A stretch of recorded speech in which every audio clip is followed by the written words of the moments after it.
Welcome back friends. Today in this video tutorial of Anita Bioconcept, I welcome you all, and today I am just going to describe or discuss about the initiation of animal cell culture. So in this video tutorial I am just going to discuss about the initiation of cell culture or initiation of animal cell culture, how we can start the animal cell culture process. So I have written here some of the points which should be considered in mind and which we should keep in mind while performing the animal cell culture. So let's discuss what are those points.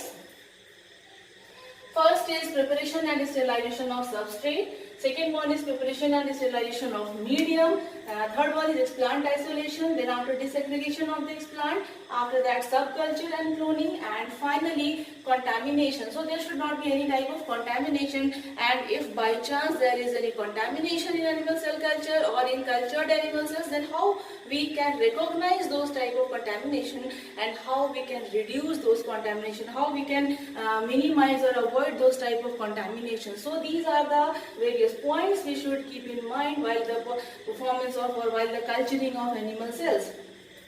So I don't think there is any requirement to discuss about the preparation and sterilization of substrate as well as preparation and sterilization of medium, because in my previous video tutorials I have already discussed about these 2 points, that what are various type of substrates and why those substrates are important, what are different types of medium.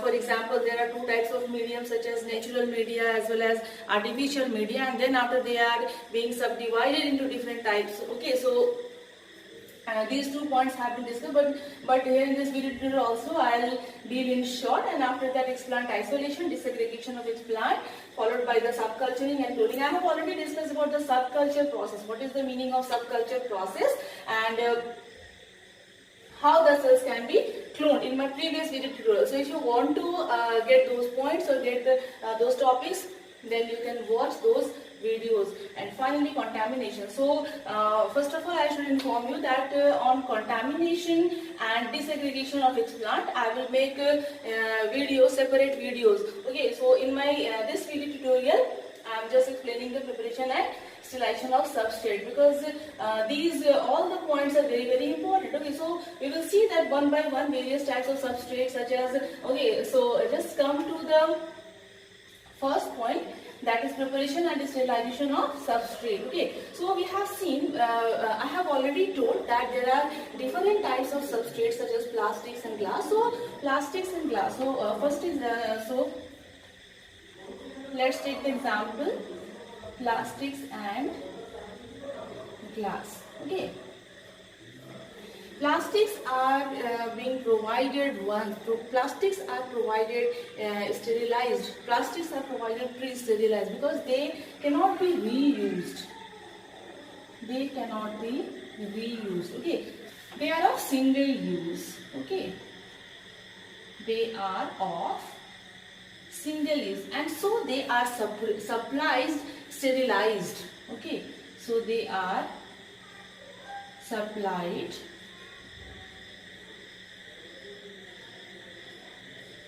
sterilized. So they are costly. They are costlier than glass because they cannot be reused. They are of single use, and so they are supplied sterilized. So generally among the substrates for the animal cell culture, there are most commonly usable or most commonly used substrates are plastic as well as glass. So glass can be used in case of animal cell culture as a good substrate, as a most preferred or most common substrate, and it can be sterilized. It can be sterilized at 160 degrees centigrade for 1 hour.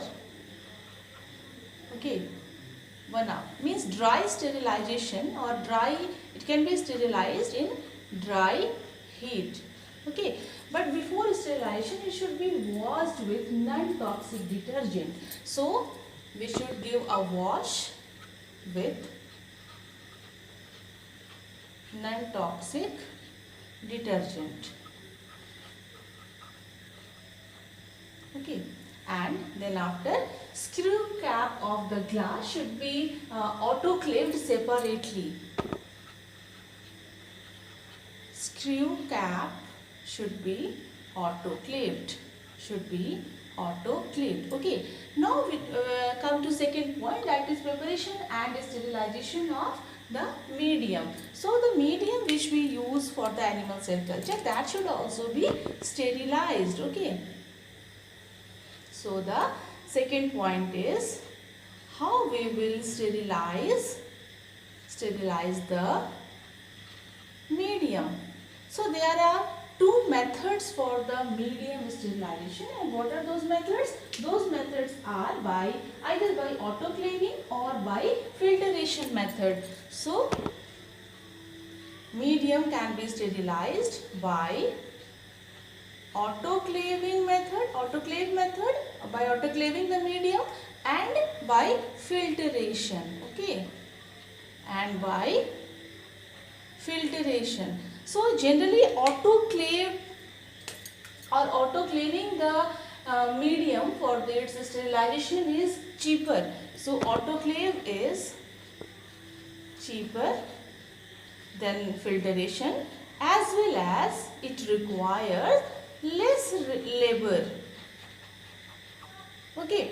So what type of constituents are being sterilized? What type of constituents in the medium can be sterilized by autoclaving method or by filtration method? Okay, so let's compare. So by the process of autoclaving, we can sterilize what type of constituents? Generally heat stable. Okay, heat stable constituents can be sterilized by the help of autoclaving the media or by the help of autoclaving process. So what are heat stable constituents? Generally water, salts, okay, peptones.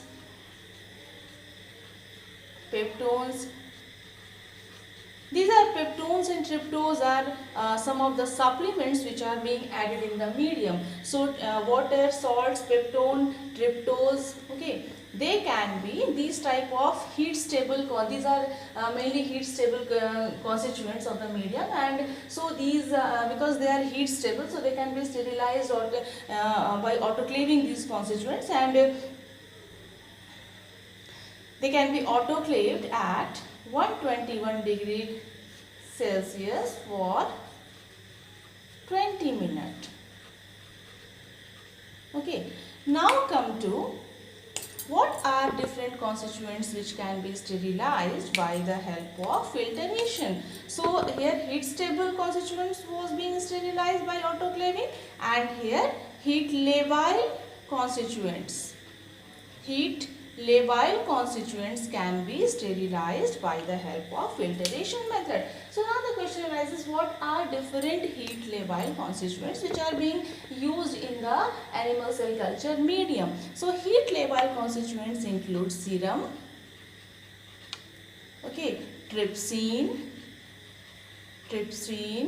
proteins, growth factors,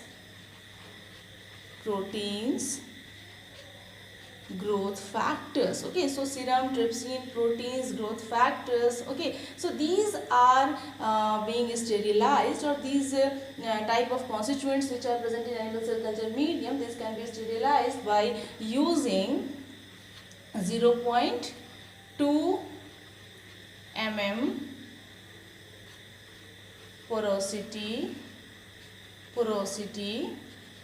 membrane filter, okay, by using the membrane filter of porosity or having porosity of 0.2 mm size, they can be sterilized, or this type of medium can be sterilized. Okay, now just have a look that there are another option. Okay, what is that option? Pre-sterilized or already sterilized medium or sterilized media are available okay, in the market. So we can use those pre-sterilized media. Okay, So there are so this is having a very nice option we are having. And after that we just come to explant isolation. So what is the meaning of explant isolation? So we have to discuss explant isolation. So for the explant isolation, or for the isolation of explant, we have to follow a standard protocol. Okay, so for the explant isolation, we have to follow an appropriate protocol, and the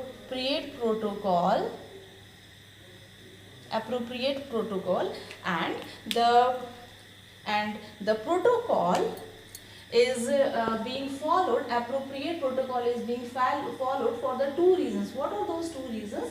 First reason is that it should avoid contamination, and the second option is, or the second reason is the retaining of the cell viability or cell survival. Okay, so for two reasons we just follow an appropriate protocol. What are those two reasons? Just to avoid the contamination, okay, and to retain the cell survival. Okay, about explant isolation, tissues are being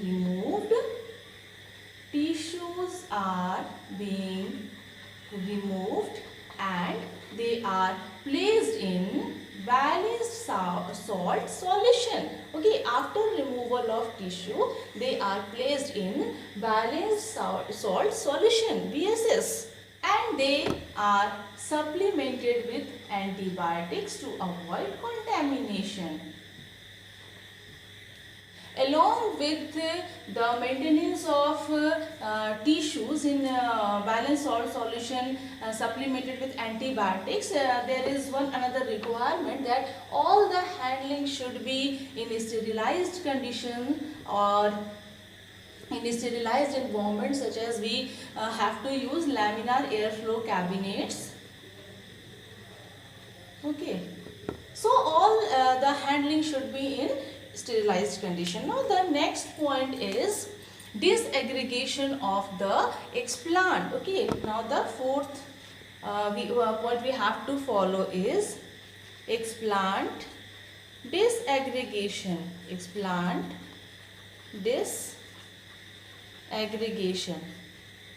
And how this explant disaggregation is going to be achieved? This can be achieved either by explant disaggregation can be achieved by, okay, I am repeating it, actually I have written here, okay, it doesn't matter. How explant disaggregation can be achieved? Either by mechanical method or by enzymatic method or by using EDTA or by treatment with ethylene diamine tetraacetic acid. Explants can be disaggregated or tissues can be disaggregated. EDTA treatments. Okay. So I have told that this explant disaggregation step, disaggregation of the explant, I will make another separate video tutorial for this, so don't worry about it. I'm just explaining it very short here. Okay, now come to subculturing and cloning. How we can perform subculturing followed by cloning? After disaggregation of explants,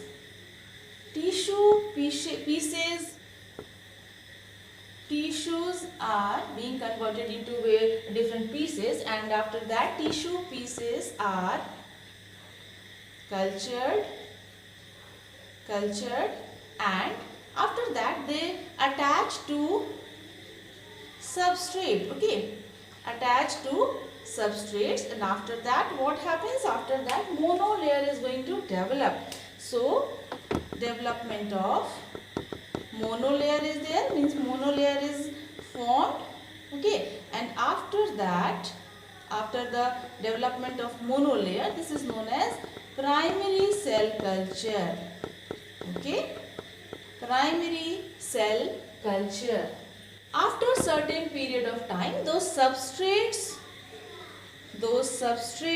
become occupied with monolayer, and after the development of monolayer, the cells are being harvested. Okay, the cells are being harvested and inoculated, and then after they are inoculated in another culture vessel,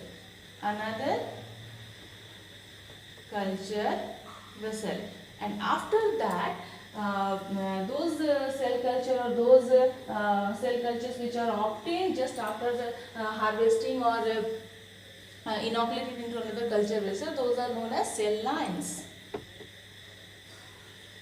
Those are known as cell lines. Or the inoculation of cultured cells into another vessel or another culture vessel is known as the process of subculturing. So after that inoculated into another culture vessel, this process of transferring the cultured animal cells to another vessel is known as subculturing.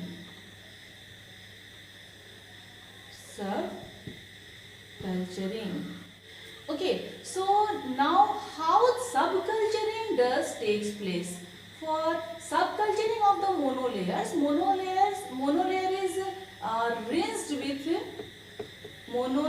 is rinsed with phosphate buffered saline, PBSA, okay, or simply PBSA containing or supplemented with cold trypsin, and finally the cells are suspended in culture medium, and after that they are counted to find out the cell density. Okay, then they are suspended in culture medium, and finally they are counted to prepare the desired cell density,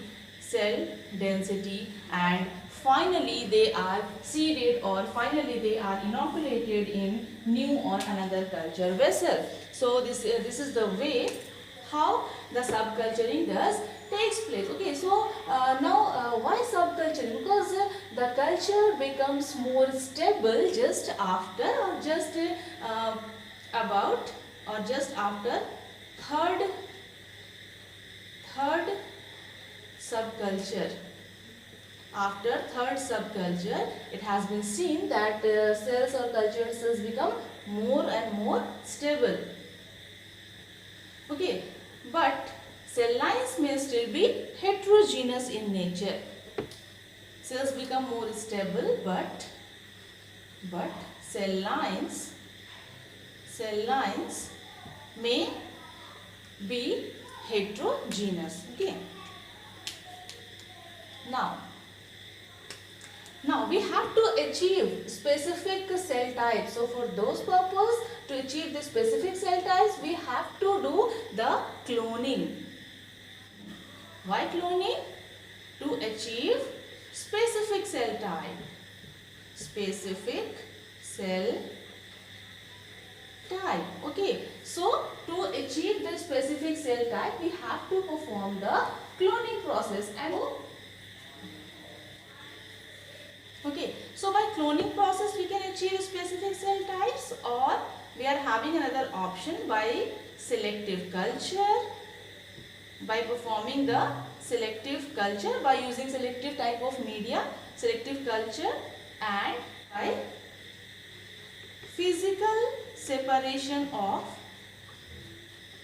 cells. Okay, so how physically cells can be separated? By the process of centrifugation or by the process of flow cytometry, we can perform the physical separation of cells so that we can achieve the specific cell type. So physical separation of cells can be achieved either by centrifugation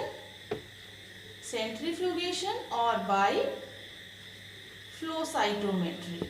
flow cytometry. So in this way, by performing by the process of cloning, by the process of selective culture, by the process of physical separation of cells, by centrifugation or by flow cytometry method, we can achieve specific cell types. Okay. Now the last point is to reduce the contamination, and how we can minimize the contamination, or how we can recognize that there is contamination in the cell culture. So let's discuss about the contamination.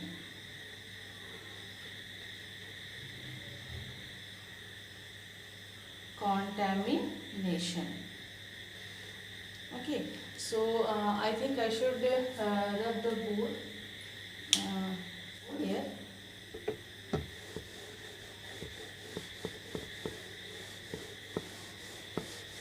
Because I have to discuss about contamination. So sixth point is about contamination.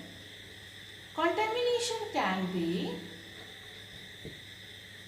contamination can be mainly due to bacteria, viruses, mycoplasma, fungi, as well as by some other cell lines also. Okay, so these are the various sources of contamination, and to avoid or to reduce or minimize the contamination, we should always use, or we should always work with LAF, that is laminar airflow cabinets or hoods, and by using antibiotics. Okay, now the another question arises, how to recognize the contamination. I have told just before some few seconds that how to recognize. Okay, how we can recognize that yes, there is contamination and we should avoid it or we should minimize it. So by simply by observing the cell culture, or by observing the differences in cell culture or cultured cells, we can recognize that there is contamination. So what are those differences? There is if there is any rapid change in the pH. Okay, so this is one of the sign. Or if medium becomes cloudy. Okay, if medium becomes cloudy, or if there is any cloudiness in the medium, then we should recognize that yes, there is any some contamination. And if there is granules like appearance, or there is granular appearance, okay, granular appearance outside the cell. Generally what happens, if we observe under microscope, if we observe the cultured cells under microscope, then what happens that the granular like structure, granules like structures are seen outside the cell. So these are some of the changes by the help of which we can recognize that yes, there is some contamination in the animal cell culture or in animal cells. Okay, so contaminated bottles, and finally we should follow one precaution, that contaminated bottles should be autoclaved. Okay, should be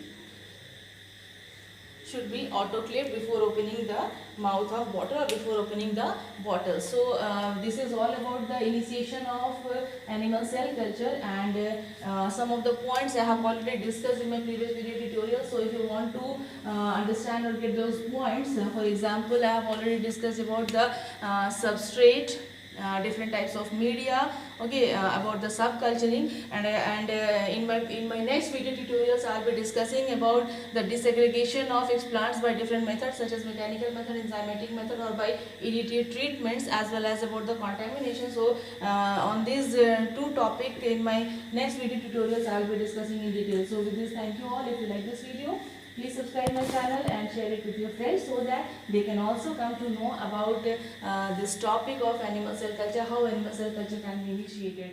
So with this.